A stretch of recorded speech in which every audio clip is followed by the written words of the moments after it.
ചില കാത്തിരിപ്പുകൾക്ക് നൂറ്റാണ്ടുകളുടെ ദൈർഘ്യമുണ്ടാകും. കഴിഞ്ഞ 270 വർഷം നിള കാത്തുനിന്നു. തന്നിലൂടെ ഒഴുക്കിവിട്ട രക്തത്തിനും കണ്ണീരിനും പകരം ഭക്തിയുടെ അമൃത് നുകരാൻ. കേരളത്തിന്റെ കുംഭമേള എന്ന് വിളിക്കപ്പെടുന്ന തിരുനാവായ മഹാമാഘം ഇന്ന് ഒരു ജനതയുടെ മുഴുവൻ പ്രാർത്ഥനയായി മാറുകയാണ്. നഷ്ടപ്പെട്ടു എന്ന് കരുതിയ ഒരു സംസ്കാരം പതിനായിരങ്ങളുടെ സാന്നിധ്യത്തിൽ ഇന്ന് ഉണർന്നെഴുന്നേൽക്കുമ്പോൾ ആ പഴയ മാമാങ്കത്തിന്റെ വീറും വാശിയും ഇന്ന് ഭക്തിയുടെ പുണ്യാഹമായി നിളയുടെ തീരത്ത് പുനർജനിക്കുന്നു.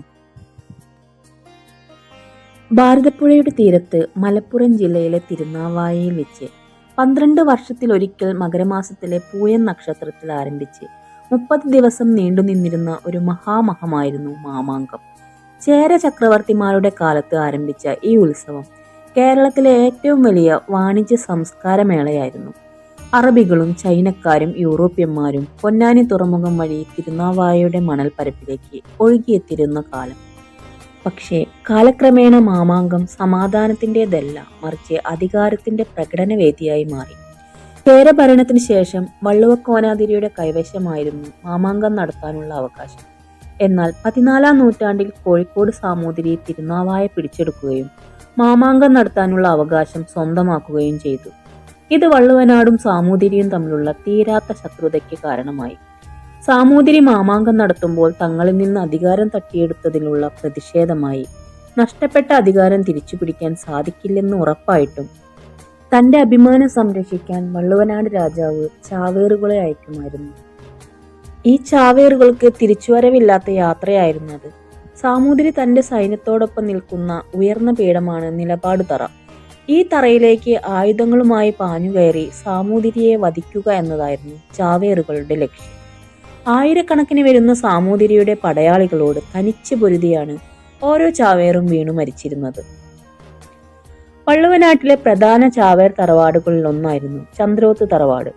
അവിടുത്തെ പുരുഷന്മാർക്ക് മാമാങ്കം എന്നത് മരണത്തിലേക്കുള്ള ഒരു തീർത്ഥാടനമായിരുന്നു. പോകുന്നതിന് മുമ്പ് അവർ കഞ്ഞികുടി എന്ന അന്ത്യവിരുന്നിൽ പങ്കെടുക്കും.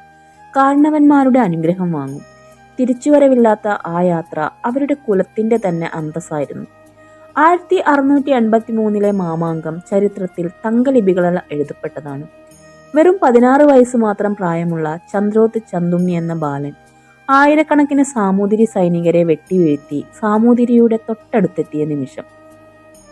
ഒരു പിച്ചള വിളക്ക് അവിടെ തടസ്സമായി നിന്നതുകൊണ്ടാണ് സാമൂതിരി രക്ഷപ്പെട്ടത് എന്ന് പറയപ്പെടുന്നു. കൊല്ലപ്പെട്ട ചാവേറുകളെ ചവിട്ടി താഴ്ത്തിയ മണിക്കിണറും വെടിമരുന്ന് സൂക്ഷിച്ചിരുന്ന മരുന്നറയും ഇന്നും ആ ചോര ചിന്തിയ ചരിത്രത്തിന്റെ സാക്ഷികളായി തിരുനാവായയിലുണ്ട്. 1755 നടന്ന മാമാങ്കമായിരുന്നു അവസാനത്തേത്. 1766 ഹൈദരാലിയുടെ അധിനിവേശത്തോടെ ഈ ചോരക്കളി അവസാനിച്ചു. എന്നാൽ ഇതാ 2026 ഏകദേശം 270 വർഷങ്ങൾക്ക് ശേഷം തിരുനാവായ വീണ്ടും ഉണർന്നിരിക്കുകയാണ്.